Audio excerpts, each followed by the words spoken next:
मेरी और मेरी बहन की एक साथ दो सिस्टम अवेकन हुए। एक था क्लियर सिस्टम जो स्टैमिना खर्च करके कुछ भी मिटा सकता था, और दूसरा था होड सिस्टम जिसमें एक स्पेस था। एक बड़े भाई के तौर पर अपनी कमजोर बहन के फिक्र करते हुए मैंने क्लियर सिस्टम चुना, जो शरीर को थका देता था, और उसने होड सिस्टम चुना। किसे पता था कि एक हफ्ते बाद अपोकलिप्स आ जाएगा। भयानक ठंड और जॉम्बी लहरों के बीच मैंने अपनी क्लियर सिस्टम के दम पर पागलों की तरह जॉम्बियों को मारा, और जल्द ही शहर का हीरो बन गया, जबकि मेरी बहन सिर्फ एक वेयर हाउस मैनेजर बनकर रह गई। एक ज़ॉम्बी हमले के दौरान जब मैं बुरी तरह घायल होकर ज़मीन पर गिर पड़ा और मुझे जान बचाने के लिए सप्लाइज की ज़रूरत थी, तब मैंने देखा कि मेरी बहन ने सेफ हाउस को अंदर से लॉक कर दिया था। उसने बड़ी बेरहमी से मुझे देखते हुए कहा, तुम ही क्यों हीरो बनो और मैं सिर्फ एक वेयर हाउस मैनेजर बनकर क्यों ना हूं। जब मैंने दोबारा आंखें खोली तो मेरी बहन ने झपट कर क्लियर सिस्टम चुन लिया। मैं समझ गया कि वो भी रीबॉर्न हुई है। मुझे हंसी आ गई, क्योंकि उसे क्लियर सिस्टम की कीमत का अंदाजा ही नहीं था। इसे इस्तेमाल करने में बहुत ज़्यादा स्टैमिना खर्च होता है। मुझ जैसे तगड़े शरीर वाले इंसान को भी इसे इस्तेमाल करने के बाद ऐसी कमजोरी महसूस होती थी जैसे कोई बड़ी बीमारी हो गई हो। और उसके जैसी नाजुक लड़की जो एक पानी की बोतल का ढक्कन तक नहीं खोल सकती, इसे एक बार इस्तेमाल करके शायद 3 दिन तक बिस्तर से नहीं उठ पाएगी। आंखें खुलते ही मैंने अपनी बहन को कहते सुना, भाई वो लाल वाला मुझे चाहिए। एक बच्चे की तरह जिसे अपना खिलौना छिन जाने का डर हो, उसने तेजी से अपना हाथ दाई ओर के क्लियर सिस्टम की तरफ बढ़ाया। जैसा ही उसकी उंगलियों ने लाल आइकन को छुआ, उसके चेहरे पर एक पागलपन भरी खुशी छा गई। इस जिंदगी में दुनिया का हीरो बनने की बारी मेरी है। फिर उसने पीछे मुड़कर मुझे देखा। उसकी आंखों में घमंड और नफरत साफ झलक रही थी। बेवकूफ भाई, तुम्हें तो पता भी नहीं है कि सबसे ताकतवर एबिलिटी मैंने ले ली है। इस जिंदगी में अब तुम मेरे सामने गिड़गिड़ाओगे। मैं आराम से उस छोड़े हुए होट सिस्टम की तरफ बढ़ा। जिंगचिंग, क्या तुम पक्का वही चुनना चाहती हो? वो थोड़ा कॉम्बैट टाइप का लग रहा है, बहुत मेहनत लगेगी। सिस्टम पाकर जिंगचिंग का घमंड 7वें आसमान पर था। उसने अपने बाल झटके और समझदार बनने का नाटक करते हुए कहा, भाई मैंने सोच लिया है। बचपन से लेकर आज तक तुमने मेरी हिफाजत की है। इस बार मैं तुम्हें प्रोटेक्ट करूंगी। ये मारकाट और खून खराबे वाला गंदा काम मैं कर लूंगी। वो सुनहरा वाला शायद कोई स्टोरेज स्पेस है। तुम्हारे जैसे ध्यान रखने वाले इंसान के लिए वही ठीक रहेगा। तुम बस पीछे रहकर सप्लाई संभालना। मुझे प्रोटेक्ट करेगी? मैंने मन ही मन एक ठंडी मुस्कान दी। असल में तुम मुझे अपना टूर बनाना चाहती हो, ताकि जैसे पिछली जिंदगी में मैंने तुम्हारी रक्षा की, वैसे ही तुम मेरा सारा फायदा उठा सको। मैंने उसे नजरअंदाज किया और अपनी उंगली से सामने चमकते सुनहरे निशान को छुआ। पल भर में एक गर्म सुनहरी रोशनी ने मुझे घेर लिया। System bind successful. होस्ट जिंग बूफान, एबिलिटी इन्फिनिट होड सिस्टम लेवल 1। अपोक्लिप्स शुरू होने में 167 घंटे 59 मिनट बाकी हैं। उसी वक्त जिंगचिंग भी अपना सिस्टम बाइंड कर चुकी थी। वो बहुत एक्साइटेड थी। उसने हवा में अपना हाथ घुमाया और टेबल पर रखा क्रिस्टल का एस्ट्रे पलक झपकते ही गायब हो गया। जिंगचिंग का चेहरा सफेद पड़ गया। उसने अपनी छाती पकड़ी और जोर से सांस ली, लेकिन अगले ही पल उसके चेहरे पर जीत की खुशी थी। ये सच है, मुझे वो ताकत मिल गई है। उसने मेरी तरफ देखा। उसकी आंखों में अब पहले वाला प्यार और भरोसा नहीं था, बल्कि साफ घमंड झलक रहा था। भाई मैं थोड़ी थक गई हूँ, मेरे लिए एक गिलाई पानी लाओ। और हाँ, मॉम डैड का छोड़ा हुआ वो बैंक कार्ड भी मुझे दे दो। मुझे बाहर जाकर कुछ चीजें खरीदनी है। उसका अंदाज ऐसा था जैसे वो किसी नौकर को हुक्म दे रही हो। मैंने अपनी सगी बहन को घूर रहा था, वही बहन जिसने पिछली जिंदगी में मुझे मौत के मुंह में धकेल दिया था। मैंने धीरे से सिर्फ एक शब्द कहा, दफा हो जाओ। कमरे में सन्नाटा छा गया। जिंकिंग के चेहरे की मुस्कान गायब हो गई। उसे लगा जैसे उसने कुछ गलत सुन लिया हो, क्योंकि बचपन से लेकर आज तक मैंने उसकी हर जिद पूरी की थी। भाई, तुमने अभी क्या कहा? क्या तुम अभी भी मुझसे उस लाल सिस्टम को छीनने के लिए नाराज हो? लेकिन मैंने तो ये तुम्हें प्रोटेक्ट करने के लिए ही किया है ना। मैंने कहा, मेरे घर से बाहर निकल जाओ। मैं अपनी जगह से उठा और ऊपर से जिंकिंग को घूरते हुए बोला, और हाँ, ये मेरा घर है, प्रॉपर्टी पेपर्स पर मेरा नाम लिखा है। मैं तुम्हें 10 मिनट का वक्त देता हूं, अपना सामान पैक करो और यहां से दफा हो जाओ। क्या तुम पागल हो गए हो? जिंकिंग अब अपना नाटक और नहीं कर पाई। ये मॉम डैड का घर है, तुम मुझे कैसे निकाल सकते हो? और भूलना मत, अब मेरे पास सबसे ताकतवर एबिलिटी है। क्या तुम इसका मतलब समझते हो? अपोकलिप्स बस आने ही वाला है और सिर्फ मैं तुम्हें बचा सकती हूं। अगर तुम अभी मुझसे पंगा लोगे तो बाद में जब मेरे सामने गिड़गिड़ाओगे तो मैं तुम्हारी कोई मदद नहीं करूंगी। उसे खुद पर बहुत ज्यादा कॉन्फिडेंस था। उसे लगा कि मैं पिछली जिंदगी की तरह उसके तलवे चाटूंगा। मैं मुस्कुराते हुए धीरे धीरे जिंकिंग की तरफ बढ़ा और उसे पीछे धकेलते हुए दीवार से लगा दिया। सबसे ताकतवर एबिलिटी? मैंने पूरी ताकत से उसके कान के पास दीवार पर एक मुक्का मारा। एक जोरदार आवाज के साथ जिंकिंग डर के मारे चीख पड़ी और अपना सिर पकड़कर नीचे बैठ गई। तुम्हारी ये बकवास एबिलिटी सिर्फ तुम्हारे इन फटे पुराने कपड़ों को गायब कर सकती है। क्या तुम भूल गए हो कि तुम्हारी एबिलिटी सिर्फ चीजों को क्लियर कर सकती है, वो खाना पैदा नहीं कर सकती। 7 दिन बाद टेम्परेचर -60 डिग्री हो जाएगा। अगर तुम्हारे पास खाने और पहनने को कुछ नहीं होगा तो चाहे तुम पूरी बिल्डिंग को गायब कर दो, तुम ठंड और भूख से तड़प तड़प कर मरोगी। जिंकिंग का पूरा शरीर कांप उठा। उसने सच में इस बात पर ध्यान नहीं दिया था, लेकिन उसने तुरंत अपनी गर्दन अकड़ाकर चिल्लाते हुए कहा, तो क्या हुआ? मैं दूसरों से छीन लूंगी। जो मुझे सप्लाईज नहीं देगा मैं उसे ही गायब कर दूंगी। और तुम अपने इस बेकार से वेयर हाउस को लेकर क्या करोगे? उस वक्त भी तुम्हें मेरी ही मदद लेनी पड़ेगी, है ना? मैंने कहा, तो फिर बेस्ट ऑफ लक। मुझे उसके साथ और बकवास नहीं करनी थी। मैं दरवाजे की तरफ गया और उसे खोल दिया। अब तुरंत यहां से दफा हो जाओ, वरना मैं सिक्योरिटी गार्ड्स को बुलाकर तुम्हें धक्के मारकर बाहर निकाल दूंगा। भूलना मत, अभी भी दुनिया में कानून जिंदा है। अगर तुम मेरे घर में जबरदस्ती घुसी रही तो मैं पुलिस को कॉल कर सकता हूं। जिंकिंग ने मेरी सख्त पीठ को घूर कर देखा। उसकी आंखों से नफरत छलक रही थी। बहुत खूब, अगर तुम इतने ही पत्थर दिल हो तो मुझे भी मत कोसना। जब अपोकलिप्स आएगा तब मैं भी देखूंगी कि तुम अपने उस कूड़े के ढेर के साथ मेरे सामने कैसे भीख मांगते हो। जिंग बुफान, बाद में पछताना मत। जिंकिंग दौड़कर कमरे में गई, गुस्से में अपने सूटकेस में कुछ कपड़े और गहने ठूसे और अपना सूटकेस घसीटते हुए तेजी से दरवाजे से बाहर निकल गई। जाने से पहले उसने मुझे एक जहरीली नजर से देखा। इस जिंदगी में मैं तुम्हें कुत्ते की तरह अपने सामने मरते हुए देखूंगी। दरवाजा जोर से बंद हुआ। मैं दरवाजे से टेक लगाकर खड़ा हो गया और मैंने एक लंबी सांस छोड़ी। पहला स्टेप पूरा हुआ। इस आस्तीन के सांप से छुटकारा पाकर अब मैं खुलकर अपनी तैयारी कर सकता हूँ। मैंने अपना फोन निकाला और टाइम देखा। 15 जनवरी 2026 सुबह के 10 बजे। अपोकलिप्स आने में अभी पूरे 7 दिन बाकी थे। मैंने अपने 8 मिलियन वाले घर को इंटरनेट पर बेचने के लिए डाल दिया। 20% डिस्काउंट पर इसे तुरंत बेचने और अपने पेरेंट्स की विरासत को मिलाकर मेरे पास करीब 11 मिलियन हो गए। एक ऐसा डूम्सडे बंकर बनाने के लिए जो -70 डिग्री की ठंड और ज़ोंबी की लहरों को झेल सके, और एक इंसान की कई पीढ़ियों तक चलने वाली सप्लाईज जमा करने के लिए ये पैसा ऊंट के मुंह में जीरे के बराबर था। इसके बाद मैंने बैंक को कॉल किया और अपनी कंपनी के शेयर्स और अपना घर सब गिरवी रख दिया। मैंने कुछ प्राइवेट लोन वालों को भी कॉल किया और फिर सारे ऑनलाइन लोन प्लेटफॉर्म्स और क्रेडिट कार्ड्स को पूरी तरह खाली कर दिया। मैं एक पागल जुआरी की तरह बन चुका था। बस एक ही दोपहर में मेरे पास मौजूद कैश 16 मिलियन तक पहुंच गया। बैंक कार्ड में वो चक्कर में डाल देने वाला अमाउंट देखकर मुझे कोई खुशी नहीं हुई, बल्कि मेरे दिमाग में बस एक ही अर्जेंसी थी। पैसे सिर्फ कागज के टुकड़े हैं जब तक कि उन्हें सप्लाईज में न बदल दिया जाए। मैं अपनी वो एसयूवी चलाते हुए सीधा शहर के बाहरी इलाके की तरफ निकल पड़ा, जिसे मैं अभी तक बेच नहीं पाया था। मेरा टारगेट एकदम क्लियर था, शहर के पश्चिमी छोर पर मौजूद abandoned cold chain logistics park. वो कभी पूरे शहर का सबसे बड़ा कोल्ड स्टोरेज बेस हुआ करता था, लेकिन उसका मालिक सारा पैसा लेकर भाग गया और वो जगह वीरान हो गई। वो जगह शहर से दूर है, चारों तरफ खुला मैदान है और वहां डिफेंड करना आसान है। पिछली जिंदगी में उस जगह पर एक काले धंधे वाले गैंग ने कब्जा कर लिया था और बाद में वो सबसे बड़े सर्वाइवर बेस में बदल गया था। लेकिन इस जिंदगी में वो जगह मेरी है। मैंने उस जगह की रखवाली करने वाले एक बूढ़े आदमी को ढूंढा और सीधे उसके सामने 20,000 कैश फेंक दिया। मैंने उससे कहा कि मैं इसे 15 दिनों के लिए एक हॉरर एस्केप रूम के सेटअप के लिए किराए पर लेना चाहता हूं और मुझे कोई कॉन्ट्रैक्ट नहीं करना है, बस चाबियां चाहिए। लाल नोटों की उस मोटी गड्डी को देखकर बूढ़े आदमी की बत्ती सी बाहर आ गई और उसने बिना कुछ सोचे चाबियां मेरे हवाले कर दी। चाबियां मिलते ही मैंने सबसे पहले मेन गेट को अंदर से लॉक किया और उस विशाल अंडरग्राउंड कोल्ड स्टोरेज में दाखिल हुआ। हालांकि ये 2 साल से वीरान पड़ा था, लेकिन जमीन से 10 मीटर नीचे होने की वजह से यहाँ काफी ठंड और नमी थी। इसका एरिया लगभग 3000 स्क्वायर मीटर था और ऊंचाई 8 मीटर थी। मैंने अपने मन में कहा, सिस्टम, इस स्पेस को स्कैन करो। Scan complete. एक सेमी क्लोज्ड अंडरग्राउंड स्पेस मिला है जो सेफ हाउस मॉडिफिकेशन के लिए परफेक्ट है। क्या आप स्पेस एंकर एक्टिवेट करना चाहते हैं? एंकर करने के बाद ये जगह रियलिटी और सिस्टम स्पेस के बीच एक ट्रांसफर स्टेशन बन जाएगी। आप कभी भी अपने दिमाग की ताकत से बाहरी सप्लाईज को सीधा यहाँ भेज सकते हैं या सिस्टम स्पेस की सप्लाईज को यहाँ निकाल सकते हैं। मैंने एंकर एक्टिवेट किया। अब जगह मिल गई थी। अगला काम था इसे भरना। मैं सीधे अपनी गाड़ी लेकर शहर के सबसे बड़े होलसेल मार्केट में गया और पागलों की तरह सप्लाईज खरीदना शुरू कर दिया। मेरी इस पागलपन भरी खरीदारी ने पूरे होलसेल मार्केट में तहलका मचा दिया। एक अनजान नौजवान जो होलसेल के रेट पर होलसेल माल उठा रहा था, उसने मार्केट मैनेजमेंट का ध्यान भी खींच लिया। लेकिन मैं पहले से ही एक कहानी तैयार करके आया था। मैंने उनसे कहा कि ये दूर पहाड़ों में मौजूद कुछ बड़ी खदानों के लिए साल भर का राशन है और पहाड़ जल्दी ही बर्फ से ढकने वाले हैं, इसलिए मुझे ये सब कुछ ही दिनों में चाहिए।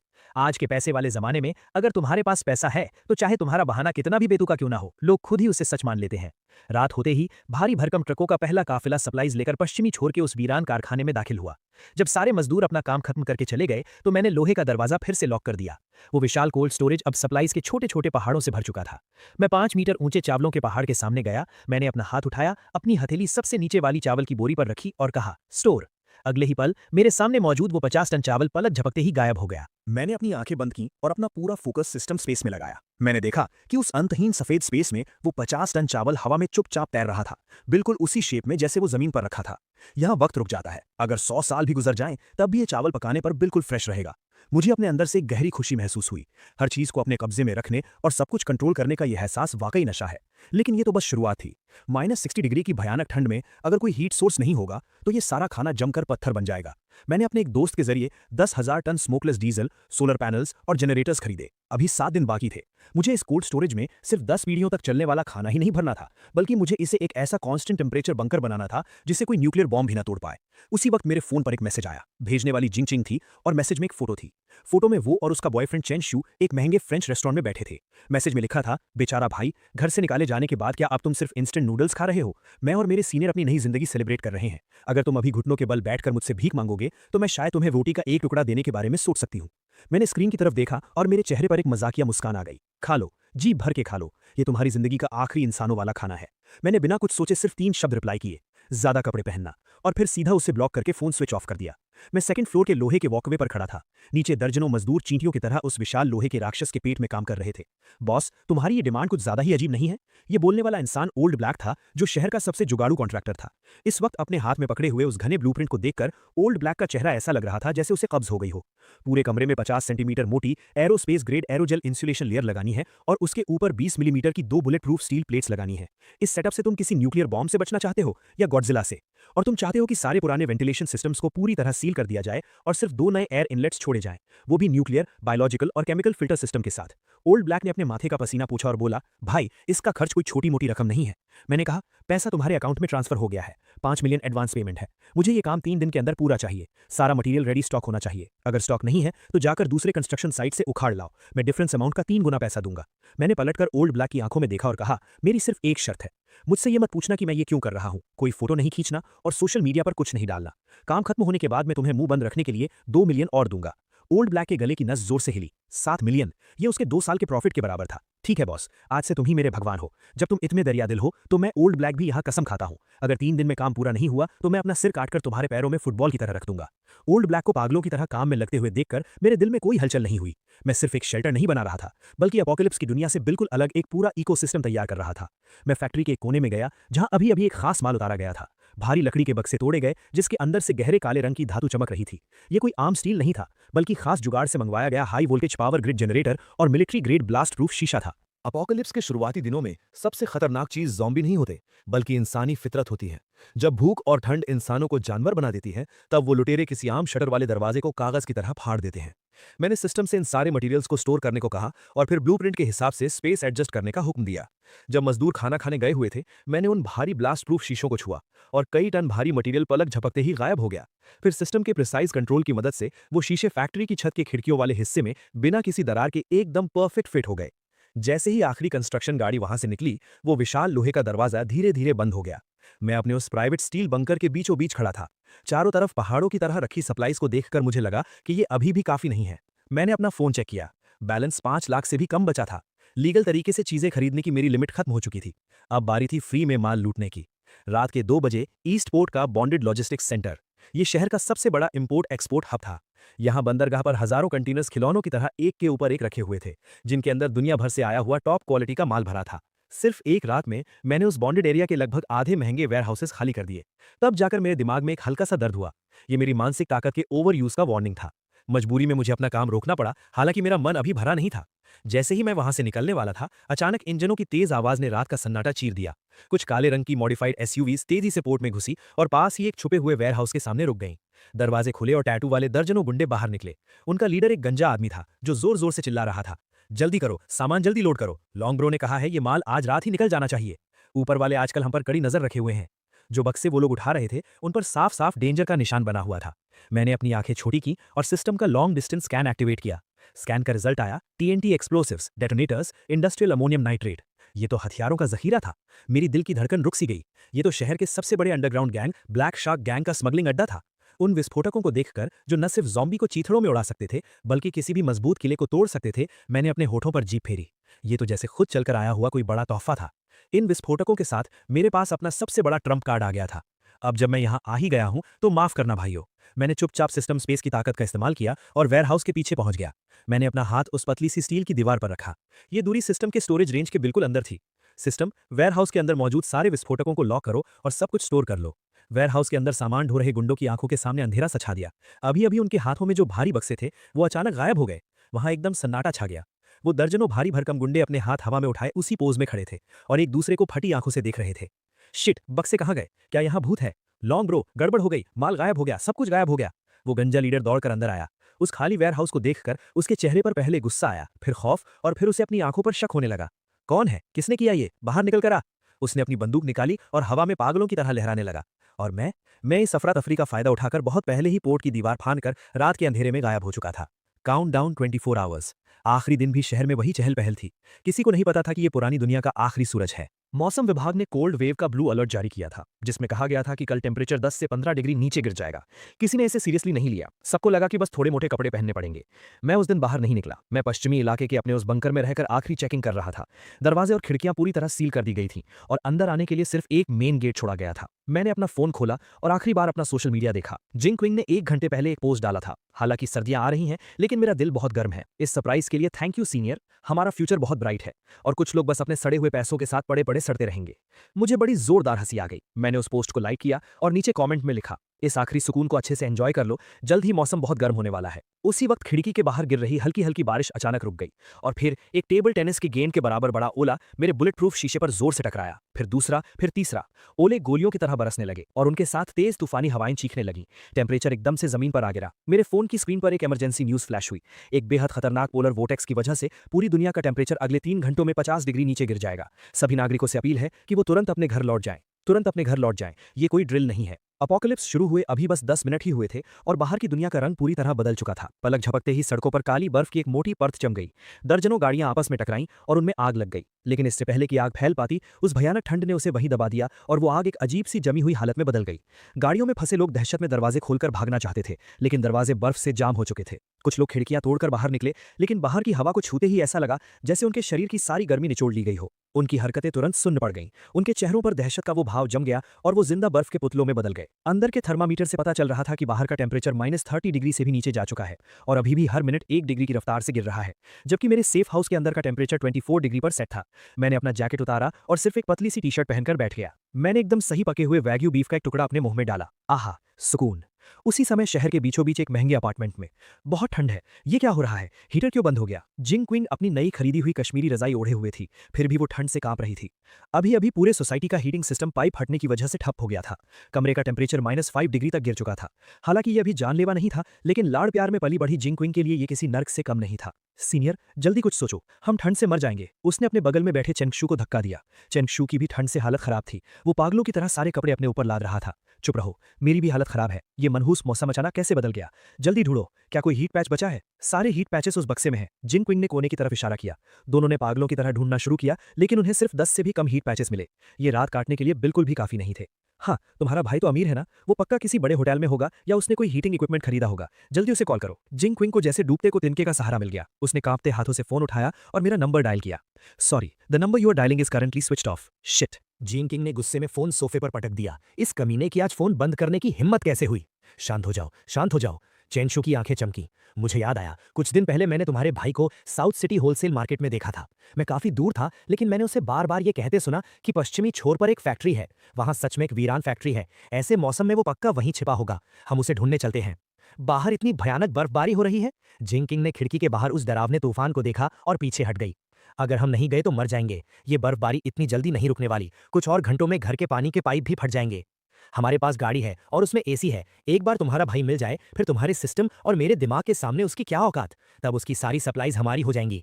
उनके लालच ने उनके डर को हरा दिया। दोनों ने अपने ऊपर सारे कपड़े लाद लिए और किसी तरह लड़खड़ाते हुए नीचे जाकर गाड़ी में बैठ गए। गाड़ी स्टार्ट हुई और जैसे ही अंदर गर्म हवा आई, दोनों ने राहत की सांस ली। चलो पश्चिमी इलाके की तरफ चलते हैं। जिंग किंग की आंखों में एक बेरहमी भरी चमक आ गई। एक बार मुझे जिंग बुफान मिल जाए तो मैं उसे बर्फ में घुटनों के बल बिठाऊंगी और उससे माफी मंगवाऊंगी, ताकि मैं उसकी पहले वाली बदतमीजी के लिए उसे माफ कर सकूं। और उधर पश्चिमी इलाके में मैं अपने मॉनिटरिंग स्क्रीन के एक कोने को घूर रहा था। वहां कुछ आवारा कुत्ते एक दूसरे से चिपककर ठंड से कांप रहे थे। अचानक उनमें से एक कुत्ते का शरीर जोर जोर से झटके खाने लगा। उसकी आंखें पल भर में खून की तरह लाल हो गईं और एक खौफनाक गैर इंसानी चीख उस वीरान जगह पर गूंज उठी। उस म्यूटेटेड ज़ॉम्बी कुत्ते ने अपने ही साथी पर हमला कर दिया। बर्फ पर खून के फवारे छूट पड़े, जो तुरंत लाल बर्फ के टुकड़ों में जम गए। ये कोई आम वायरस नहीं था, ये एक्सट्रीम कोल्ड ज़ॉम्बी वायरस था। इन्हें ठंड से डर नहीं लगता, बल्कि जितनी ज्यादा ठंड होती है, ये उतने ही ज्यादा खतरनाक हो जाते हैं। मैंने अपने चॉपस्टिक्स नीचे रखे तो आखिरकार ये शुरू हो ही गया। मैं अपनी जगह से उठा, कंट्रोल पैनल के पास गया और वो लाल बटन दबा दिया। Level 1 combat defence mode activated. Factory के बाहर मौजूद फर्स्ट लाइन ऑफ डिफेंस के हाई वोल्टेज ग्रिड में बिजली दौड़ गई। उस तूफानी बर्फबारी में नीली बिजलियां कड़कने लगीं। मैंने अपने रेड वाइन का ग्लास उठाया, स्क्रीन पर दिख रहे उस बर्फीले तूफान की तरफ इशारा किया और कहा, नरक में तुम्हारा स्वागत है मेरे मेहमानों। पश्चिमी इलाके का बर्फीला तूफान अब एक सफेद तबाही में बदल चुका था। सामने 5 मीटर तक भी कुछ दिखाई नहीं दे रहा था। एक सफेद BMW X5 किसी पियक्कड़ की तरह उस सड़क पर रेंग रही थी, जहां पहले से ही आधा मीटर बर्फ जम चुकी थी। हम अभी तक क्यों नहीं पहुंचे? तुमने तो कहा था सिर्फ 20 किलोमीटर है। जिंकिंग पैसेंजर सीट पर बैठी थी। उसने अपने ऊपर 2 भारी रजाइयां डाली हुई थीं, फिर भी ठंड से उसके दांत किटकिटा रहे थे। चुप रहो। स्टीयरिंग व्हील पकड़े हुए चैन शू के हाथ सुन्न हो चुके थे। उन पर नीले और बैंगनी रंग के फ्रॉस्ट बाइट्स हो गए थे। नेविगेशन दिखा रहा है कि वो बस आगे ही है। लानत है, इस रास्ते पर कुछ दिखाई नहीं दे रहा। अचानक एक जोरदार आवाज हुई। गाड़ी जोर से नीचे धसी और फिर पूरी तरह बंद हो गई। गाड़ी का निचला हिस्सा सड़क के बीच पड़ी एक बड़ी बर्फ की चट्टान में फंस गया था। गाड़ी गाड़ी खराब हो गई। चैनशू ने मायूसी में स्टीयरिंग व्हील पर मुक्का मारा, लेकिन उसका हाथ उस बर्फ जैसे ठंडे लेदर कवर से टकराया और वो दर्द से तड़प उठा। क्या? जिंकिंग चीख पड़ी। क्या तुम मुझे यहां मारना चाहते हो चैनशू? तुम एकदम नकारा हो। बकवास बंद करो। अगर हिम्मत है तो खुद आकर चला लो। चैनशू का भी जिंदा रहने का डर उसके प्यार के नाटक पर हावी हो गया। बाहर निकलो। वो सामने जो काला सा साया दिख रहा है वो शायद वही फैक्ट्री है। पैदल चलते हैं। उन दोनों के पास अब कोई चारा नहीं था। गाड़ी में रहने का मतलब था ठंड से जमकर मर जाना। उन्होंने अपनी रजाइयां कसकर लपेटी और 2 बेवकूफ पेंगुइन की तरह लड़खड़ाते हुए उस बर्फीले तूफान में उतर गए। जिंगचिंग को लग रहा था जैसे उसके फेफड़े ठंड से फट जाएंगे। हर एक सांस मौत जैसी लग रही थी। सिर्फ 500 मीटर का रास्ता जो आम दिनों में कुछ मिनटों का होता था, उसे पार करने में उन्हें पूरे आधे घंटे लग गए। जब वो लोहे के राक्षस जैसी फैक्ट्री उनके सामने आई तो वो दोनों लगभग घुटनों के बल रेंगते हुए मेन गेट तक पहुंचे। लेकिन सामने का नजारा देखकर वो सुन्न रह गए। ये कोई वीरान फैक्ट्री कहां से है? ये तो साफ साफ एक स्टील बंकर था। पुरानी लाल ईंटों की दीवारों को पूरी तरह से सिल्वर ग्रे धातु की मोटी चादरों से ढक दिया गया था। जिंगचिंग दौड़कर उस विशाल स्टील गेट के पास गई और पागलों की तरह दरवाजा पीटने लगी। जिंग बुफान, मुझे पता है तुम अंदर हो। दरवाजा खोलो। भाई, मैं किंगचिंग हूं। मैं ठंड से मर रही हूं। जल्दी दरवाजा खोलो और मुझे अंदर आने दो। जिंग बुफान, मैं चैनशू हूं। हम तुम्हारे अपने हैं। तुम हमें ऐसे मरने के लिए कैसे छोड़ सकते हो? दोनों पूरी ताकत से चिल्ला रहे थे, लेकिन उनकी आवाज उस तूफान में तुरंत गायब हो गई। अंदर मैं एक बड़े से लेदर सोफा पर बैठा था और मेरे सामने एक पूरी दीवार मॉनिटरिंग स्क्रीन से भरी थी। स्क्रीन पर 2 धुंधले लाल थर्मल इमेजिंग साए दरवाजे से चिपके हुए थे, बिल्कुल 2 लाचार मक्खियों की तरह। मेरे हाथ में लफाइट वाइन का एक गिलास था जिसे मैं हल्के हल्के हिला रहा था। पास ही रखे एक छोटे तांबे के बर्तन में लाल तेल उबल रहा था, जिसमें से पागल कर देने वाली मसालेदार खुशबू आ रही थी। मैंने कहा, सिस्टम, बाहर का स्पीकर ऑन करो। बाहर के स्पीकर से बिजली की एक हल्की सी आवाज आई जिससे वो दोनों चौंक गए, और फिर उस तूफान में एक सुस्त, शांत और हल्की मुस्कान से भरी आवाज गूंजी। कौन है? आधी रात को दूसरों को परेशान करना जुर्म है क्या, तुम्हें नहीं पता? ये आवाज सुनते ही जिंगचिंग की आंखों से आंसू छलक पड़े। भाई, मैं हूं, तुम्हारी बहन। जल्दी दरवाजा खोलो, बाहर बहुत ठंड है, हम मरने वाले हैं। मेरी बहन? मेरी आवाज बहुत शांत थी और फिर चबाने की आवाज के साथ मैंने कहा, यार ये डक इंटेस्टाइन का सूप थोड़ा ज्यादा पक गया है। हाँ, तो तुमने क्या कहा? तुम कौन हो? बाहर खड़ी जिंगचिंग की जैसे सांस ही रुक गई। मैं बाहर एक कुत्ते की तरह ठंड से मर रही हूं और तुम अंदर हॉट पॉट खा रहे हो, वो भी डक इंटेस्टाइन के साथ। उस मनहूस खाने की कल्पना भर से ही उसके मुंह में पानी आ गया और उसके पेट ने जोर से आवाज की। जिंग बुफान, पागल बनने का नाटक मत करो। मुझे पता है तुम सुन सकते हो। मैं जिंगचिंग हूं, तुम्हारी इकलौती सगी बहन। तुम जल्दी दरवाजा खोलो। एक बार मैं अंदर आ जाऊं, फिर मैं तुम्हें पहले की सारी बातें समझाऊंगी। वो सब बस एक मिसअंडरस्टैंडिंग थी, एक गलतफहमी। मैंने अपने चॉपस्टिक्स नीचे रखे, माइक्रोफोन उठाया और स्क्रीन पर दिख रहे उस डरे हुए चेहरे को देखकर मेरी नजरें बर्फ की तरह ठंडी हो गईं। तुमने मुझे दफा होने को कहा। क्या वो एक मिसअंडरस्टैंडिंग थी, या फिर तुम्हारा ये कहना कि तुम मुझे अपने सामने कुत्ते की तरह तड़प तड़प कर मरते हुए देखना चाहती हो, क्या वो भी कोई मिसअंडरस्टैंडिंग थी? वो तो मैंने बस गुस्से में कह दिया था। जिंगचिंग घबरा गई। भाई, तुम एक आदमी हो, तुम इतनी छोटी छोटी बातों को दिल से कैसे लगा सकते हो? पहले मैंने गलती की, मैं गलत थी, अब मैं तुमसे माफी मांग रही हूं ना। Sorry, I am sorry. अब ठीक है, जल्दी दरवाजा खोलो। ये माफी कहां से थी? ये तो साफ साफ एक हुक्म था। उसे लगता था कि अगर वो सिर झुकाकर ये 3 शब्द कह देगी तो मुझे उसे माफ करना ही पड़ेगा। पिछले 20 सालों का यही तो नियम था, लेकिन अफसोस अब नियम बदल चुके थे। अगर सिर्फ माफी मांगने से सब कुछ ठीक हो जाता तो पुलिस किस काम की? मैंने ठंडी हंसी हंसते हुए कहा, जब तुम में इतनी ही अकड़ है तो अपनी उस सबसे ताकतवर एबिलिटी का इस्तेमाल करके अंदर आओ ना। तुम्हारे पास क्लियर सिस्टम है ना। ये दरवाजा तुम्हारी आंखों में चुभ रहा है तो इसे क्लियर कर दो। ये बात एक बिजली की तरह जिंगचिंग के दिमाग पर गिरी।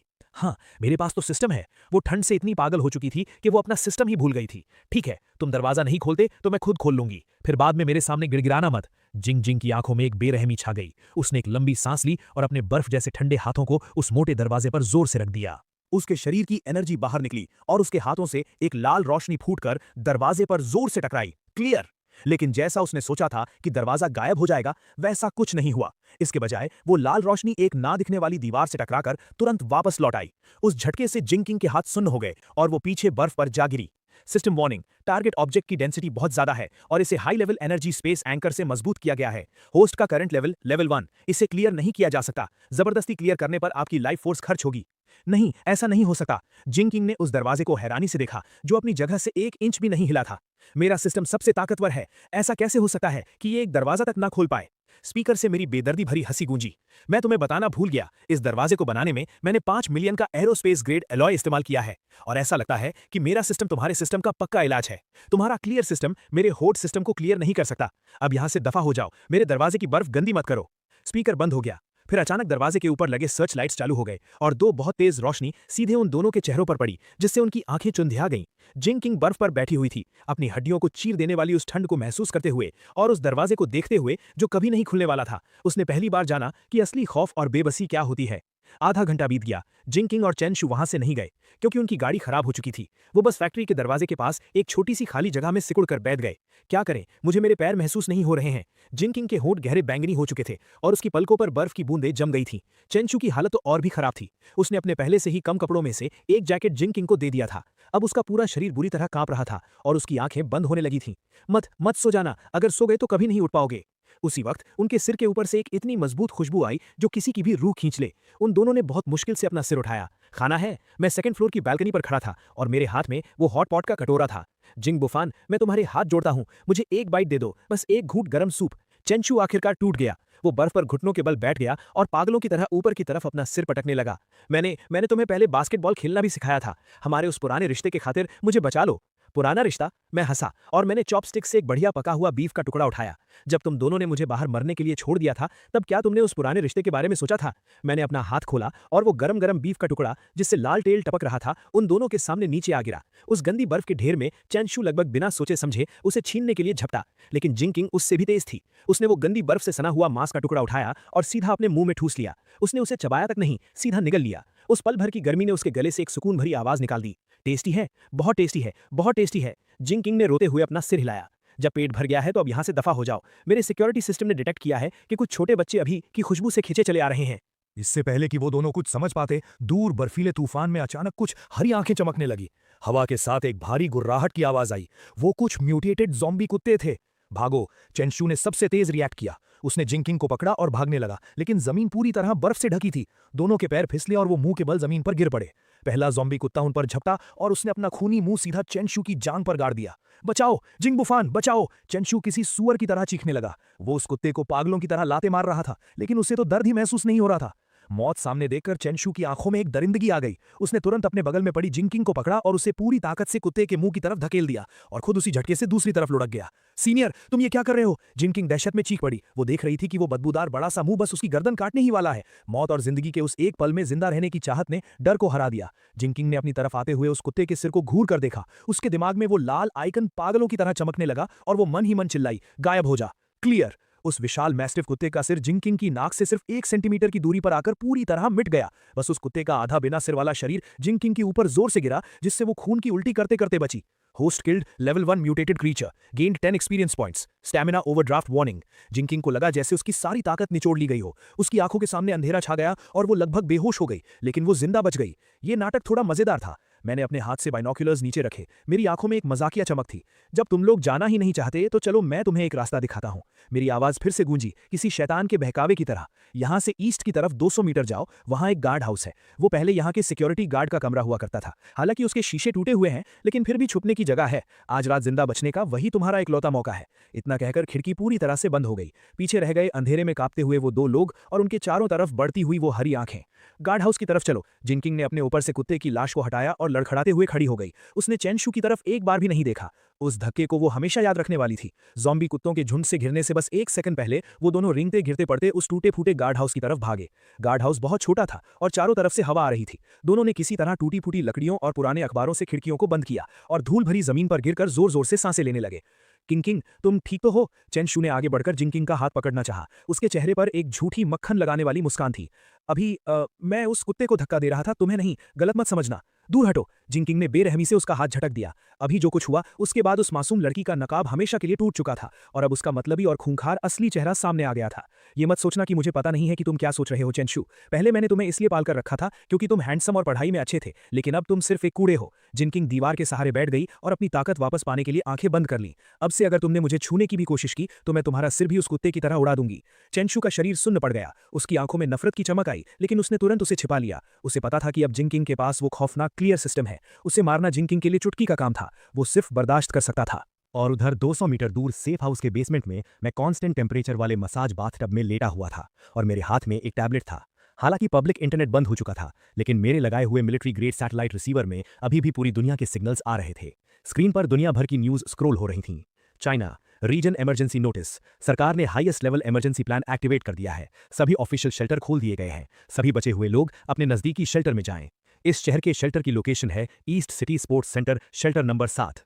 मैंने इस लोकेशन को देखा। पिछली जिंदगी में यह सच में शुरुआत का सबसे बड़ा ऑफिशियल बेस था, लेकिन बहुत ज्यादा लोगों के होने की वजह से सप्लाईज बहुत तेजी से खत्म हुई और खराब मैनेजमेंट की वजह से 1 महीने के अंदर ही वहां वो मशहूर फूड राइट हुआ था जिसमें हजारों लोग मारे गए थे। ऐसा लगता है कि इतिहास बदला नहीं है। मैंने न्यूज बंद की और सिस्टम इंटरफेस खोला। Current total hold volume 32,000 ton. System level 1, experience point 0%, level up requirement 10 level 1 zombie cores collect करें। कोर्स, पिछली जिंदगी में लोगों को एपोकलिप्स के तीसरे महीने तक पता ही नहीं चला था कि ज़ॉम्बी के दिमाग में मौजूद इन कोर्स से एबिलिटीज को लेवल अप किया जा सकता है। लेकिन मुझे ये बात अभी पता है। वो बेवकूफ जिंग क्विंग अभी बस अपनी जान बचाने के लिए कुत्ते को मारकर भाग गई, लेकिन सबसे कीमती लूट वो वहीं बर्फ में छोड़ गई। वो मेरे एक्सपीरियंस पॉइंट्स हैं, मैं उन्हें ऐसे ही बर्बाद नहीं होने दे सकता। मैंने एक हल्की नैनो थर्मल कॉम्बैट सूट पहनी, अपनी टैक्टिकल कुल्हाड़ी उठाई और मैंने बाहर टहलने जाने का फैसला किया, इस बर्फीले तूफान की पहली रात में अपनी पहली कमाई लूटने के लिए और साथ ही ये देखने के लिए कि वो 2 पहरेदार कुत्ते ठंड से मरे या नहीं। मैंने पूरी तरह से pack nano heating combat suit पहन रखी थी और मैं पश्चिमी इलाके के बंजर मैदान में चल रहा था। आगे 50 मीटर की दूरी पर वो ज़ॉम्बी कुत्तों का झुंड गार्ड हाउस के चक्कर काट रहा था। कुल 7 कुत्ते थे। मैंने अपनी सांसें कंट्रोल की और बर्फ के ढेर के पीछे से तेजी से बाहर निकला। पहला ज़ॉम्बी कुत्ता अभी भी गार्ड हाउस पर गुर्रा रहा था। उसे कुछ समझ ही नहीं आया और मेरी कुल्हाड़ी उस तक पहुंच गई। एक भारी आवाज के साथ मेरी टैक्टिकल कुल्हाड़ी ने उसके सख्त सिर को फाड़ दिया। Killed level 1 zombie dog, experience +10। इस आवाज ने तुरंत बाकी 6 खूंखार कुत्तों को चौंका दिया। सबसे बड़ा ज़ॉम्बी मैस्टिफ, जो उनका लीडर था, उसने झटके से अपना सिर मोड़ा। खौफनाक रोशनी से चमकती उसकी आंखों ने मुझे घूर कर देखा। उसने अपने पिछले पैरों से धक्का दिया और उसका भारी भरकम शरीर किसी टैंक की तरह मेरी तरफ टकराने के लिए दौड़ा। जब वो मुझसे सिर्फ आधा मीटर दूर था, मैंने अपना बायां हाथ उस मैस्टिफ के पैरों के नीचे की जमीन की तरफ किया। स्टोर। उसी पल उस कुत्ते के नीचे की 2 मीटर चौड़ी बर्फ और जमीन पलक झपकते ही गायब हो गई। उस मैस्टिफ के नीचे की जमीन खिसक गई और वो सीधा उस गड्ढे में जा गिरा। अगर तुम्हें बर्फ पसंद है तो ये लो मौत। मैं तुरंत उसके पीछे उस गहरे गड्ढे में कूद गया। मेरे हाथों में मौजूद टैक्टिकल कुल्हाड़ी हवा में लहर की तरह घूमी। कुल्हाड़ी का ब्लेड सीधे उस मैस्टिफ की कमजोर गर्दन पर जा लगा और एक खौफनाक कुत्ते का सिर कटकर जमीन पर गिर गया। Killed level 1 zombie dog, experience +10। ये बाहर आ गया। मेरे दिल में एक खुशी दौड़ गई। मैंने नीचे बैठकर अपनी घिन को दबाते हुए उस मैस्टिफ के सिर के अंदर हाथ डाला। जल्द ही मैंने एक नाखून के आकार का क्रिस्टल बाहर निकाला जिसमें से एक हल्की लाल रोशनी चमक रही थी। यही है इस एपोकलिप्स की सबसे कीमती करेंसी। कोर्स ज़ॉम्बी की ताकत का सोर्स है और इंसानों के एवोल्यूशन की चाबी भी। गड्ढे के ऊपर बचे हुए 5 ज़ॉम्बी कुत्ते अभी भी जोर जोर से भौंक रहे थे, लेकिन वो गड्ढे के डर से नीचे नहीं आ रहे थे। मैंने अपना सिर उठाया और मेरे चेहरे पर एक बेरहम मुस्कान थी। घबराओ मत, एक एक करके आओ, तुम सब मेरे एक्सपीरियंस पॉइंट्स हो, मैंने दिमाग में सोचा और अपने स्पेस से एक मॉडिफाइड नेल गन बाहर निकाली। अगले 5 मिनट तक मैं गड्ढे के अंदर खड़ा होकर निशाना लगाता रहा, जैसे कोई टारगेट प्रैक्टिस हो। लड़ाई खत्म होने के बाद मैं गहरे गड्ढे से बाहर निकला। मैंने सारी लाशों को चेक किया। किस्मत अच्छी थी, उन 7 कुत्तों ने मिलकर मुझे 3 कोर्स दिए। सिस्टम एक्सपीरियंस बार अब 45% तक पहुंच चुका था। कोर्स को सिस्टम स्पेस में फेंककर मैं गार्ड हाउस की तरफ बढ़ा। अंदर कोई नहीं था, बस बिखरे हुए पैरों के निशान थे और दीवार पर नाखूनों से खुरचकर लिखी एक लाइन थी, जिंग बुफान, तुम इंतजार करना। लगता है इनमें जिंदा रहने की काफी तड़प है। मैंने हिकारत भरी हंसी हंसी। मुझे कोई डर नहीं था कि ये 2 कीड़े कुछ बड़ा उखाड़ लेंगे। इस अपोकलिप्स में जिंदा रहना अक्सर मरने से ज्यादा दर्दनाक होता है, खासकर उन 2 लोगों के लिए जो खुद को बहुत ऊंचा समझते हैं, लेकिन जिनकी किस्मत कागज से भी पतली है। जब वो ऑफिशियल शेल्टर चले ही गए हैं तो अब वहां की उन आशीर्वाद वाली जिंदगी का मजा लें। असल नर्क तो वही जगह है। मैं मुड़ा और मेरा साया उस बर्फीले तूफान में गायब हो गया। इस बार बाहर निकलने से मुझे सिर्फ अपनी कॉम्बैट पावर का ही अंदाजा नहीं हुआ, बल्कि एक बात और पक्की हो गई। इस दुनिया में जहां सारे नियम टूट चुके हैं, जब तक मेरे पास ताकत है, ये जगह मेरे लिए एक प्लेग्राउंड है। और मेरा अगला टारगेट शहर के बीचों बीच मौजूद फर्स्ट पीपल्स हॉस्पिटल था। वहां सिर्फ ज़ॉम्बी ही नहीं है, बल्कि वो एंटीवायरस सिरम भी है जिसकी मुझे बहुत जरूरत है। सिरम ज़ॉम्बी वायरस का इलाज तो नहीं कर सकता, लेकिन शुरुआती दिनों में आम बुखार और इन्फेक्शंस को ठीक करने के लिए ये बहुत जरूरी है। उसी दौरान ईस्ट सिटी स्पोर्ट्स सेंटर को एक टेम्पररी शेल्टर में बदल दिया गया था। हजारों बचे हुए लोग दरवाजे पर भीड़ लगाए खड़े थे। रोने की आवाजें, गालियां और मदद की पुकारें सब एक में मिल गई थीं। हथियारों से लैस सिपाही बहुत तनाव में ऑर्डर मेंटेन कर रहे थे। लाइन में खड़े रहो, अपना टेम्परेचर चेक करवाओ, जिनके शरीर पर घाव हैं उन्हें तुरंत अलग करो। सप्लाईज लिमिट में है, हर इंसान को दिन में सिर्फ 1 कटोरी दलिया मिलेगा। जिन्हें पेट भर खाना चाहिए वो सर्च एंड रेस्क्यू टीम में ज्वाइन करने के लिए नाम लिखवाएं। जिंग किंग और चैन यू भीड़ में बुरी हालत में खड़े थे। रुको, क्या कर रहे हो तुम दोनों? एक सिपाही ने उन दोनों को लाइन तोड़ने से रोका। मैं एक अवेकनर हूं, मैं एक अवेकनर हूं। जिंग किंग को जैसे डूबते को तिनके का सहारा मिल गया। वो पागलों की तरह अपने हाथ हिलाने लगी और चिल्लाई, मेरे पास एबिलिटी है, मैं स्पेशल हूं, मुझे अंदर जाने दो, मुझे तुम्हारे कमांडर से मिलना है। अवेकनर? सिपाही हैरान रह गया। हालांकि ऊपर से ऑर्डर आया था कि स्पेशल एबिलिटीज वाले लोगों को अलग से छांटा जाए, लेकिन पिछले कुछ दिनों में बहुत सारे लोग झूठ बोलकर आने लगे थे। साबित करो, सिपाही ने रूखेपन से कहा। जिंग किंग ने गहरी सांस ली। अपनी कमजोरी और भूख से हो रहे चक्कर को बर्दाश्त करते हुए उसने सड़क के किनारे रखे एक भारी भरकम बैरिकेड पत्थर की तरफ अपना हाथ बढ़ाया। गायब हो जा। एक रोशनी चमकी और वो सैकड़ों किलो भारी पत्थर पलक झपकते ही हवा में गायब हो गया, जैसे वो कभी वहां था ही नहीं। आसपास की भीड़ में सन्नाटा छा गया। सिपाही की आंखें फटी की फटी रह गईं। उसने तुरंत अपना वॉकी टॉकी उठाया। बेस एंट्रेंस पर एक स्पेस टाइप नहीं, एक क्लियर टाइप अवेकनर मिली है, प्लीज इंस्ट्रक्शंस दे। 5 मिनट बाद जिंग किंग और चैन यू को एक गर्म ऑफिस में लाया गया। डेस्क के पीछे एक मिलिट्री कोट पहने अधेड़ उम्र का आदमी बैठा था। उसने जिंग किंग को ऊपर से नीचे तक देखा। तो तुम्हारी एबिलिटी क्लियर करने की है? डायरेक्टर वैंग के हाथ में एक पेन था। तुम कितनी बड़ी चीज को क्लियर कर सकती हो? क्या तुम जिंदा इंसानों को क्लियर कर सकती हो? 2 मीटर तक की कोई भी चीज क्लियर की जा सकती है।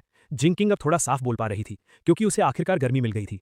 मैं जिंदा इंसानों को भी मार सकती हूँ। अभी रास्ते में मैंने एक म्यूटेटेड मैस्टिफ को मारा है। कमांडर, मैं कॉम्बैट टाइप टैलेंट हूँ। मुझे एक प्राइवेट कमरा चाहिए और मुझे खाने में मीट चाहिए। डायरेक्टर वैंग ऐसे हंसा जैसे उसने कोई बहुत बड़ा मजाक सुन लिया हो। Combat type? छोटी बच्ची, तुम्हें लगता है कि एक कुत्ते को मारकर तुम इनविंसिबल हो गई हो? वो उठा और खिड़की के पास जाकर बाहर ज़ॉम्बियों की घनी भीड़ की तरफ इशारा किया। अभी बाहर हजारों ज़ॉम्बी हैं। तुम्हारी वो एबिलिटी जो एक बार में सिर्फ एक को मार सकती है और कुछ बार इस्तेमाल करने के बाद तुम्हें सुन्न कर देती है, वो जंग के मैदान में कूड़े के बराबर है। जो काम एक स्नाइपर एक गोली में कर सकता है, उसके लिए हम तुम्हें मरने के लिए क्यों भेजें? जिंग चिंग का चेहरा तुरंत पीला पड़ गया, लेकिन डायरेक्टर वैंग ने बात पलटी और उसकी नजरें बाहर बर्फ से ढके रनवे पर गईं। तुम्हारी एबिलिटी राक्षस मारने के काम की तो नहीं है, लेकिन किसी और काम के लिए बहुत सही है। भारी बर्फबारी ने सारे रास्ते ब्लॉक कर दिए हैं, सप्लाईज वाली गाड़ियां अंदर नहीं आ सकती और हवाई जहाज का रनवे भी बर्फ के नीचे दब चुका है। हमें एक लाइफलाइन रास्ता साफ करना है। तुम्हारी एबिलिटी बर्फ हटाने के लिए एक गॉड लेवल स्किल है। बर्फ हटाना? जिंग चिंग को लगा जैसे किसी ने उसकी बहुत बड़ी बेइज्जती कर दी हो। मैं एक अवेकनर हूं। मैं तो वो मेन लीड हूं जिसके पास गोल्डन फिंगर है, जिसे इस एपोकलिप्स की रानी बनना है, और तुम मुझे सफाई कर्मचारी बनाना चाहते हो? मैं नहीं करूंगी। मैं एक अवेकनर हूं। तुम लोग मेरी ऐसी बेइज्जती कैसे कर सकते हो? मैं ये नहीं करूंगी। डायरेक्टर वैंग के चेहरे की मुस्कान पल भर में गायब हो गई। यहाँ जो काम नहीं करेगा उसे खाना नहीं मिलेगा। चाहे तुम अवेकनर भी हो, तुम्हें काम के हिसाब से ही राशन मिलेगा। तुम चाहो तो मना कर सकती हो, लेकिन फिर वापस बाहर बर्फ में जाकर मरने के लिए दफा हो जाओ। उसने अपना हाथ हिलाया और पास खड़े 2 सिपाही तुरंत आगे आए। उन्होंने अपनी बंदूकों की नाल हल्की सी ऊपर उठा ली। चेनशू डर के मारे कांपने लगा। उसने तुरंत जिंग चिंग की स्लीव पकड़ी और उसे पागलों की तरह इशारे करने लगा। किंग चिंग, जज्बाती मत हो, पहले यहाँ रुकते हैं, पहले जिंदा बचना जरूरी है। जिंग चिंग ने बंदूक की उन काली नली को देखा और फिर उसे बाहर की उस नर्क जैसी ठंड की याद आई। उसका घमंड चकनाचूर हो गया। मैं करूंगी। उसने दांत पीसते हुए बेइज्जती महसूस करते हुए अपना सिर झुका लिया। आधे घंटे बाद जिंग चिंग को स्पेशल क्लीनिंग टीम में डाल दिया गया। उसका आईडी नंबर 098 था। उसका काम बहुत सिंपल था, कंस्ट्रक्शन गाड़ी के आगे खड़े होकर सामने 1 मीटर मोटी बर्फ और मलबे पर लगातार अपनी स्किल इस्तेमाल करना। सामने की बर्फ की दीवार क्लियर होती और गाड़ी का काफिला थोड़ा आगे बढ़ता। हर बार स्किल इस्तेमाल करने पर उसे ऐसा लगता जैसे उसके शरीर से सारा खून चूस लिया गया हो। जल्दी करो, क्या नाटक लगा रखा है? पीछे का काफिला इंतजार कर रहा है। सुपरवाइजर हाथ में स्पीकर लिए चिल्लाता। अगर वो जरा सी भी सुस्त पड़ती तो उसे गंदी गंदी गालियां खानी पड़ती। और चेनशू, क्योंकि उसके पास कोई एबिलिटी नहीं थी, उसे सबसे निचले लेवल पर डाल दिया गया, ट्रांसपोर्ट ग्रुप। उसका काम था ठंड से मरे या ज़ॉम्बी द्वारा काटे गए लोगों की लाशें उठाकर इंसिनरेटर पिट में डालना। वहां की बदबू किसी को भी बेहोश करने के लिए काफी थी और वहां हमेशा इन्फेक्शन का खतरा बना रहता था। लेकिन सिर्फ जिंदा रहने के लिए, ताकि उसे आधा फफूंदी लगा हुआ बन मिल सके, उसे ये सब बर्दाश्त करना पड़ा। आधी रात को दोनों स्टेडियम के स्टैंड्स के नीचे बने कॉमन बेड्स पर बेजान गिरे हुए थे। यहाँ सैकड़ों लोग भरे पड़े थे। पसीने और पैरों की बदबू आपस में मिल रही थी। जिंग चिंग ने अपने सूजे हुए और फटे हुए हाथों को देखा और उसके आंसू रुकने का नाम नहीं ले रहे थे। ऐसा नहीं होना चाहिए था। मेरे पास सिस्टम है, मैं रीबोर्न होकर वापस आई हूँ। उसे जिंग बुफान की याद आई और उसके गर्म फायरप्लेस की। जिंग बुफान, तुम इस वक्त बहुत खुश होगे ना? जिंग चिंग ने उस गंदे ब्लैंकेट को कसकर पकड़ लिया। उसके नाखून उसके हाथों में गड़ गए। तुम इंतजार करो, बस एक बार मैं यहाँ ऊंचे लेवल पर पहुंच जाऊं, एक बार मैं यहाँ के हाईएस्ट कमांडर से मिल लूं, फिर मैं तुमसे सब कुछ वापस छीन लूंगी। उसी वक्त शहर के फर्स्ट हॉस्पिटल के एंट्रेंस स्क्वायर पर जमे हुए ज़ॉम्बीज की भीड़ लगी हुई थी। ये मरे नहीं थे। जैसे ही इन्हें किसी जिंदा इंसान की गर्मी महसूस होती, ये तुरंत जाग जाते। मैंने कहा, system elite force field activate करो। मैंने थोड़ी सी एनर्जी खर्च करके अपने आसपास एक साउंड प्रूफ लेयर बना ली। मैंने ग्रैपलिंग हुक का इस्तेमाल किया और सीधा 3rd फ्लोर की खिड़की पर चढ़ गया। 3rd फ्लोर पर फार्मेसी थी और यहाँ ज़ॉम्बी थोड़े कम थे। आसपास भटक रहे कुछ नर्स ज़ॉम्बीज को मारने के बाद मैं रैक्स के पास गया। मैंने अपना हाथ घुमाया और दवाइयों की पूरी लाइनें पलक झपकते ही गायब हो गई। जब मैं आधा सामान लूट चुका था, तभी नीचे से जबरदस्त फायरिंग की आवाज आई। मैं खिड़की के पास गया और नीचे देखा। 2 मॉडिफाइड राइट कंट्रोल गाड़ियां अस्पताल का दरवाजा तोड़कर अंदर घुसी थीं। 7-8 हथियारों से लैस लुटेरे ज़ॉम्बीज पर गोलियां बरसा रहे थे। उन गाड़ियों पर एक काले शार्क का निशान था, ब्लैक शार्क गैंग। फिर से यही लोग। लगता है उन्हें भी दवाइयों की अहमियत समझ आ गई है और वो रात के अंधेरे में इसे लूटने आए हैं। किस्मत भी क्या खेल खेलती है। मैंने एक ठंडी मुस्कान दी। मैंने जल्दी वहां से निकलने की कोई कोशिश नहीं की, बल्कि मैं खिड़की के पास आराम से टिक कर खड़ा हो गया और नीचे का ड्रामा देखने लगा। ब्लैक शार्क गैंग की फायर पावर बहुत जबरदस्त थी। उन्होंने जल्द ही एक रास्ता साफ कर लिया और सीधे लॉबी की लिफ्ट की तरफ बढ़े। लेकिन बंदूकों की आवाज बहुत तेज थी। सिर्फ स्क्वायर के ज़ॉम्बी ही नहीं, बल्कि आसपास की कई गलियों के ज़ॉम्बी भी वहां खींचे चले आए। जैसे ही ब्लैक शार्क गैंग के लोग लॉबी में घुसे, जमीन अचानक फट गई। एक 3 मीटर से भी लंबा, पूरी तरह से मसल से भरा हुआ विशाल ज़ॉम्बी जमीन फाड़कर बाहर निकला। Level 2 mutated tyrant, strength type. मेरी आंखें सिकुड़ गईं। इतनी जल्दी लेवल 2 म्यूटेंट्स आ गए? शिट, ये क्या बला है? ब्लैक शार्क गैंग के लोग डर के मारे सुन्न पड़ गए। कई AK-47 ने एक साथ गोलियां बरसाईं, लेकिन टायरेंट के शरीर पर लगने के बाद उनसे बस खून के कुछ छींटे ही उड़े। टायरेंट ने एक भयानक दहाड़ मारी, पास पड़े एक पुराने स्ट्रेचर बेड को उठाया और उसे फ्रिस्बी की तरह उनकी तरफ फेंक दिया। ब्लैक शार्क गैंग के 2 गुंडे वहीं कुचलकर मांस के लोथड़े बन गए। पूरा सीन कंट्रोल से बाहर हो चुका था। बढ़िया मौका है। मेरी आंखें चमक उठी। उस टायरेंट का लेवल 2 कोर सीधा मेरा लेवल अप कर सकता है और पूरी उम्मीद है कि मुझे कोई नई एबिलिटी भी मिल जाएगी। मैं सब्र के साथ इंतजार करता रहा ताकि ब्लैक शार्क गैंग वाले उस टायरेंट की एनर्जी खत्म कर दें। 5 मिनट बाद लॉबी में सन्नाटा छा गया। ब्लैक शार्क गैंग के 7 गुंडे लाश बन चुके थे और वो टायरेंट भी बुरी तरह घायल था। वो जोर जोर से सांसें ले रहा था और जमीन पर बैठकर अपनी चोटें ठीक करने के लिए उन लाशों को खा रहा था। यही सही वक्त है। मैं एक बाज की तरह तीसरे फ्लोर से नीचे कूदा। हवा में ही मैंने अपने स्पेस से TNT विस्फोटकों का एक बंडल निकाला, उसका फ्यूज जलाया और बोला, ये लो तुम्हारे लिए एक बड़ा तोहफा। टायरेंट ने अपना बड़ा मुंह खोला। शायद उसे लगा कि ये कोई खाने की चीज है और उसने सीधा उस बंडल को अपने दांतों से पकड़ लिया। मैं जमीन पर रोल करता हुआ एक बड़े पिलर के पीछे छुप गया। एक जबरदस्त धमाके की आवाज ने पूरी बिल्डिंग को हिलाकर रख दिया।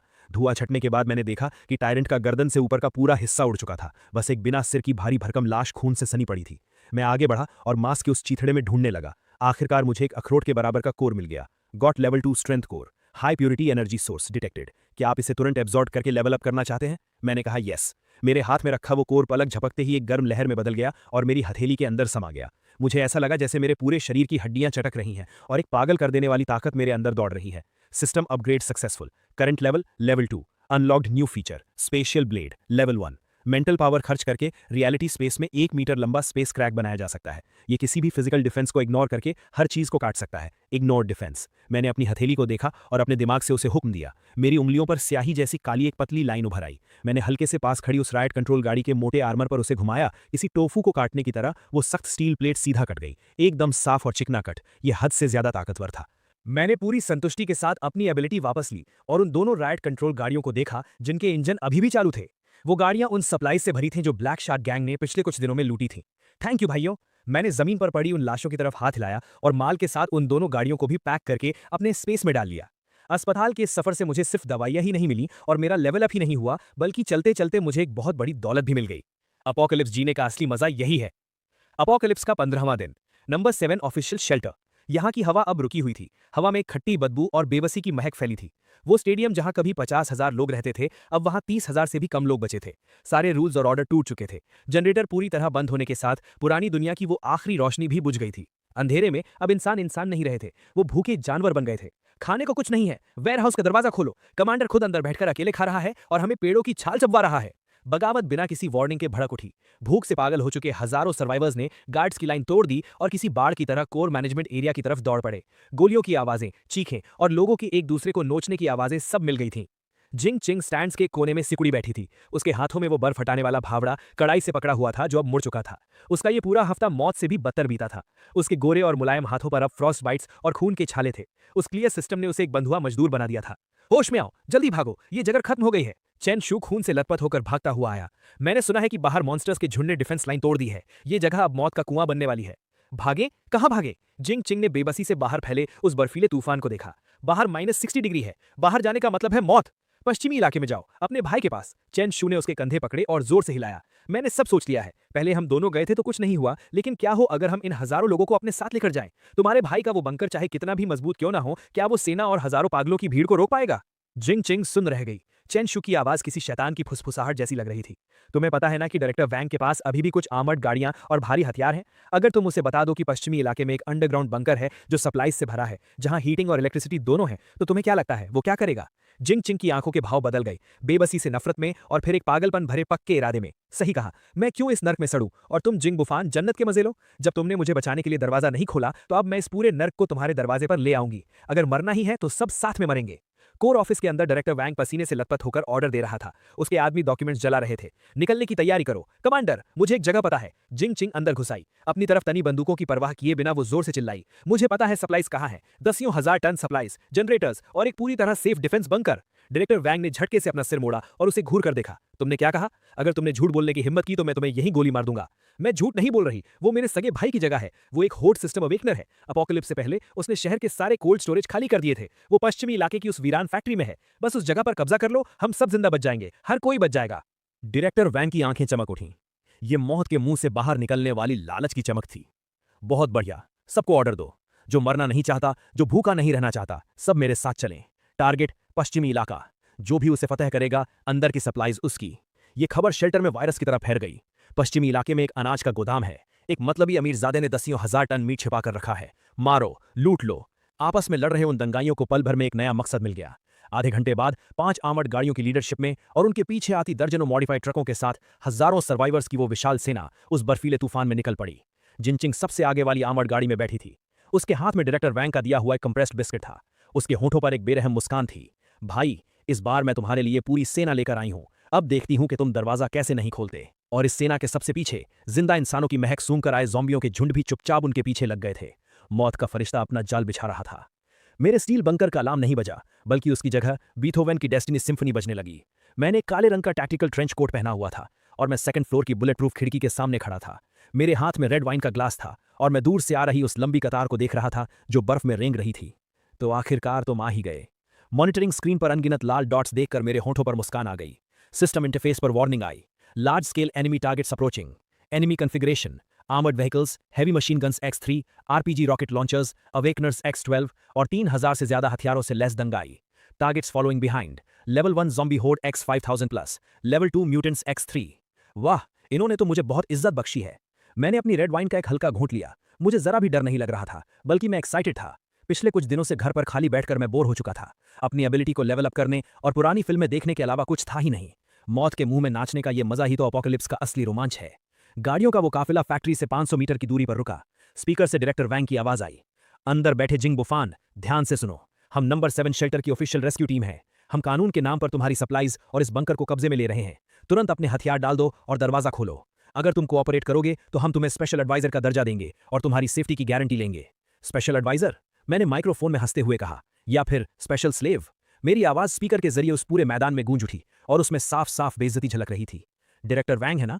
मुझे याद है पिछली जिंदगी में। नहीं, मेरा मतलब है, मुझे पता है कि तुम्हें अवेकनर्स के टुकड़े करके उन पर रिसर्च करना बहुत पसंद है। तो क्या इस बार तुम मेरे स्पेस पर रिसर्च करना चाहते हो? डायरेक्टर वैंग का चेहरा उतर गया। उसने सोचा नहीं था कि मैं इतनी ढिठाई दिखाऊंगा। सीधी बात समझ नहीं आती तो लातों के भूत बातों से नहीं मानते। जिंगचिंग, तुमने कहा था ना कि तुम दरवाजा तोड़ सकती हो। ऊपर जाओ और बात करो। मुझे भी देखने दो कि तुम्हारे रिश्ते में कितना दम है। जिंगचिंग को आगे धकेला गया। वो हाथ में स्पीकर लिए आर्मर्ड गाड़ी के ऊपर खड़ी हो गई। जिंग बुफान, तुम चारों तरफ से घिर चुके हो। इन लोगों को देखो, ये सब भूख से मरने वाले हैं। तुम अकेले इतनी सारी सप्लाईज दबाकर बैठे हो। क्या तुम्हारा जमीर तुम्हें नहीं कचोटता? अभी दरवाजा खोल दो तो ये सब तुम्हारा एहसान मानेंगे, वरना अगर हम अंदर घुस गए तो तुम्हें चीथड़ों में फाड़ दिया जाएगा। चीथड़ों में फाड़ देंगे? मैंने अपना सिर हिलाया और अपनी उंगली कंट्रोल पैनल के एक लाल बटन पर रख दी। मेरी प्यारी बहन, तुम अभी भी इतनी मासूम हो। तुम्हें लगता है कि इतने सारे लोगों को यहां लाकर तुम मुझे डरा रही हो? नहीं, तुम तो मेरे लिए बैरिकेड्स ला रही हो। फायर! डायरेक्टर वैंग का सब्र टूट चुका था। एक RPG रॉकेट हवा को चीरता हुआ फैक्ट्री के मेन गेट की तरफ बढ़ा, लेकिन जैसे ही वो दरवाजे से टकराने वाला था, एक ना दिखने वाली ढाल चमक उठी। वो रॉकेट मानो किसी शीशे से टकराया हो और एक अजीब तरीके से मुड़कर सीधे पास खड़े एक ट्रक पर जा लगा। दंगाइयों से भरा वो ट्रक पल भर में बम से उड़कर कबाड़ बन गया। क्या? सब लोग सुन रह गए। जवाबी हमला करो, मारो! अनगिनत गोलियां तूफान की तरह दीवारों पर बरसी, लेकिन उनसे सिर्फ चिंगारियां ही निकली। वो गोलियां दीवार का पेंट तक नहीं उखाड़ पाईं। मैंने चुटकी बजाई, अब मेरी बारी, और फिर मैंने वो बटन दबा दिया। Defence system sequence 2, minefield activated. जो दंगाई सबसे आगे भाग रहे थे, उनके पैरों के नीचे की बर्फ अचानक धंस गई। सैकड़ों लैंडमाइंस एक के बाद एक फटने लगे। पूरी बर्फ पल भर में लाल हो गई और सैकड़ों लोग हवा में भाप बन गए। पीछे हटो, जल्दी पीछे हटो! भीड़ दहशत में पीछे की तरफ भागने लगी, लेकिन पीछे वाले लोग अभी भी आगे आ रहे थे। पल भर में वहां भगदड़ मच गई। ठीक उसी वक्त पीछे के बर्फीले मैदान से कान फाड़ देने वाली दहाड़े सुनाई दी। धमाकों की आवाज और खून की महक से खींचे चले आए उन हजारों ज़ॉम्बियों ने आखिरकार अपने दांत दिखा दिए। खून की उस महक से पागल होकर वो पीछे से भीड़ पर भूखे भेड़ियों की तरह टूट पड़े। ज़ॉम्बी! पीछे ज़ॉम्बी आ गए हैं! अब वो दोनों तरफ से फंस चुके थे। जिंकिंग, जल्दी अपनी एबिलिटी इस्तेमाल करके आगे के माइनफील्ड को क्लियर करो, जल्दी! डायरेक्टर वोंग की आंखें लाल हो चुकी थीं। उसने अपनी बंदूक जिंकिंग के सिर पर रख दी। जिंकिंग डर से बुरी तरह कांप रही थी। उसने पूरी ताकत से आगे की तरफ क्लियर एबिलिटी का इस्तेमाल किया, लेकिन माइनफील्ड बहुत बड़ा था और उसकी जरा सी एनर्जी समुंदर में एक बूंद के बराबर थी। 1 मिनट से भी कम समय में उसकी नाक से खून बहने लगा और वो गाड़ी की छत पर गिर पड़ी। मैं और नहीं कर सकती, सच में नहीं कर सकती। नाकारा औरत! डायरेक्टर वोंग ने उसे लात मारकर गाड़ी से नीचे फेंक दिया। वो आर्मर्ड गाड़ी में घुसा और उसे मोड़कर भागने की कोशिश करने लगा, लेकिन मैं उसे भागने कैसे देता? जब आ ही गए हो तो कुछ छोड़ कर जाओ। मैं बैल्कनी पर खड़ा था। मैंने अपना दाया हाथ उठाया और मुड़ रही उस आर्मर्ड गाड़ी की तरफ हवा में इशारा किया। Spatial blade! हवा में एक साफ दिखने वाली काली दरार गुजरी, बिना किसी आवाज के। वो 10 टन भारी आर्मर्ड गाड़ी और उसके अंदर बैठा डायरेक्टर वोंग सीधे बीच से 2 टुकड़ों में कट गया। पूरे मैदान में सन्नाटा छा गया। सब उस एक वार की ताकत से खौफ में आ गए थे। क्या यही भगवान की ताकत है? चेंशू लाशों के ढेर में छिपा हुआ था। ऊंचाई पर किसी भगवान की तरह खड़े उस इंसान को देखकर उसका पैंट वहीं गीला हो गया। लड़ाई पूरे 3 घंटे तक चली। कुछ लोगों को छोड़कर जो मौका देखकर गहरी बर्फ में भाग गए, वो 3000 लोगों की सेना पूरी तरह तबाह हो चुकी थी। हर तरफ लाशें ही लाशें थीं। खून की गर्मी से बर्फ पिघली और फिर तुरंत जमकर लाल बर्फ की एक मोटी परत बन गई। ये जगह अब एक बहुत बड़े खुले कब्रिस्तान में बदल चुकी थी। ज़ॉम्बी की भीड़ का सफाया भी मैंने अपनी हैवी मशीन गन से कर दिया था। तूफान रुक चुका था। आसमान में एक फीका चांद चमक रहा था, जो जमीन पर इस नर्क को रोशन कर रहा था। मेन गेट के सामने अब सिर्फ 2 ही जिंदा लोग बचे थे, जिंकिंग और चेंशू। उनकी किस्मत अच्छी थी क्योंकि शुरुआत में ही उन्हें गाड़ी से नीचे लात मार दी गई थी और वो आर्मर्ड गाड़ी के मलबे के नीचे लाश बनने का नाटक करके छुप गए थे। दरवाजा धीरे धीरे खुला। मेरे हाथ में मेरी टैक्टिकल कुल्हाड़ी थी और मैं कदम बढ़ाते हुए उन दोनों की तरफ गया। भाई, जिंकिंग घुटनों के बल जमीन पर थी। उसका पूरा चेहरा खून से सना था और वो एक कुत्ते की तरह रेंगते हुए मेरी तरफ आ रही थी। मेरी गलती थी, मैं सच में गलत थी। मुझे मजबूर किया गया था। डायरेक्टर वोंग ने मुझे यहाँ आने पर मजबूर किया था। तुम्हें तो पता है मैं कितनी डरपोक हूँ। हाँ, उन्होंने ही हमें मजबूर किया था। जिंग बुफान, बुफान भाई, बॉस बुफान, हमारे पुराने रिश्ते की खातिर मुझे एक कीड़े की तरह जाने दो। मैं जिंदगी भर तुम्हारा कुत्ता बनकर रहूंगा। मैं उन दोनों से 2 मीटर की दूरी पर रुका। मैंने कुछ नहीं कहा, बस अपने स्पेस से एक टेबल और कुर्सियां निकाली। फिर मैंने एक लाल तांबे का छोटा चूल्हा निकाला, आग जलाई, उस पर बर्तन रखा, पानी डाला और कुछ मसाले डाले। जल्द ही वो मसालेदार खुशबू फिर से हवा में फैल गई। मैंने पतले कटे हुए मटन की एक प्लेट निकाली और बहुत आराम से उसे पकाने लगा। खाना चाहते हो? मैंने मीट का एक टुकड़ा उठाया और उस पर फूंक मारी। जिंगजिंग और चेंशू ने अपना थूक निकला। उनकी आंखों में भूख थी, लेकिन उससे भी कहीं ज्यादा खौफ था। मुझे एक बाइट दे दो, मैं तुम्हारे हाथ जोड़ती हूँ। जिंगजिंग रोते हुए गिड़गिड़ा रही थी। ये नज़ारा कितना जाना पहचाना लग रहा है ना? मैंने मीट अपने मुंह में डाला और आराम से चबाने लगा। पिछली जिंदगी में मैं भी तुम्हारे सामने ऐसे ही गिड़गिड़ाया था। उस बंद दरवाजे के पार मैंने तुमसे पानी की एक घूंट मांगी थी या सड़े हुए बिस्कुट का एक टुकड़ा मांगा था, और तुमने क्या कहा था? जिंगजिंग का शरीर कांपने लगा। उसकी बोलने की हिम्मत नहीं हुई। तुमने कहा था कि सप्लाईज काम के लोगों के लिए हैं, कबाड़ लोगों को हवा भी बर्बाद नहीं करनी चाहिए। मैंने अपने चॉपस्टिक्स नीचे रखे और उन्हें बर्फ जैसी ठंडी नजरों से देखा। आज मैं तुम्हारी वो बात तुम्हें वापस लौटाता हूं। मैं अपनी जगह से उठा। मेरे हाथ में पकड़ी टैक्टिकल कुल्हाड़ी चांद की रोशनी में चमक रही थी। चेंशू, मैंने उसे पुकारा। चेंशू को लगा कि शायद उसके लिए कोई रास्ता खुल गया है। उसने तुरंत अपना सिर उठाया। तुमने कहा था ना कि तुम जिंगजिंग से प्यार करते हो और उसके लिए जान भी दे सकते हो। चेंशू थोड़ा हिचकिचाया। उसने अपने बगल में बैठी जिंगजिंग की तरफ देखा। अगर तुम इसे मार दोगे तो मैं तुम्हें अंदर आकर हॉटपॉट खाने दूंगा और तुम्हें एक गर्म कमरा भी दूंगा। मेरी आवाज किसी लालच से भरी थी। यहां तक कि मैं तुम्हें एक एवोल्यूशन पोशन भी दूंगा, जिससे तुम भी एक अवेकनर बन जाओगे। मैंने एक खंजर चेंशू के सामने फेंक दिया। ये इंसानी फितरत का सबसे बड़ा इम्तिहान था। जिंगजिंग ने खौफ में चेंशू को देखा और उसका शरीर पीछे खिसकने लगा। सीनियर, तुम ऐसा नहीं करोगे। हम एक दूसरे से प्यार करते हैं। चेंशू ने उस खंजर को देखा, फिर उसने मेरे पीछे उस गर्म और रोशन बंकर को देखा और फिर अपने सामने बैठी उस कीचड़ में सनी बेकाम औरत को देखा। उसी पल प्यार का वो नकाब पूरी तरह टूटकर बिखर गया। चेंशू ने झटके से वो खंजर उठाया और एक खूंखार जानवर की तरह जिंगजिंग पर झपट पड़ा। किंग, तुमने भी सुना, बस तुम्हारे मरने से मेरी जान बच जाएगी। वैसे भी तुम्हारे पास अब कोई सप्लाईज नहीं है, तो मेरे लिए एक बार मर जाओगी तो क्या चला जाएगा? जिंगजिंग चीख पड़ी। जिंदा रहने की फितरत ने उसकी बची खुची ताकत को बाहर निकाल दिया। क्लियर। हालांकि उसकी एनर्जी खत्म हो चुकी थी, लेकिन ये वार चेंशू के हाथ में पकड़े खंजर पर लगा और वो खंजर गायब हो गया। लेकिन चेंशू तब तक जिंगजिंग के ऊपर आ चुका था। उसने अपने दोनों हाथों से उसका गला कसकर पकड़ लिया। मर जा, मेरे रास्ते का कांटा मत बन। वो दोनों खून से सनी उस बर्फ पर आपस में गुत्थम गुत्था हो गए। 2 जंगली जानवरों की तरह एक दूसरे को नोचने लगे। घिनौना, हद से ज्यादा घिनौना। मैं ठंडी नजरों से ये सब देख रहा था, जैसे कोई कॉमेडी ड्रामा चल रहा हो। जब दोनों लड़ते लड़ते थककर चूर हो गए और हाँफते हुए जमीन पर गिर पड़े।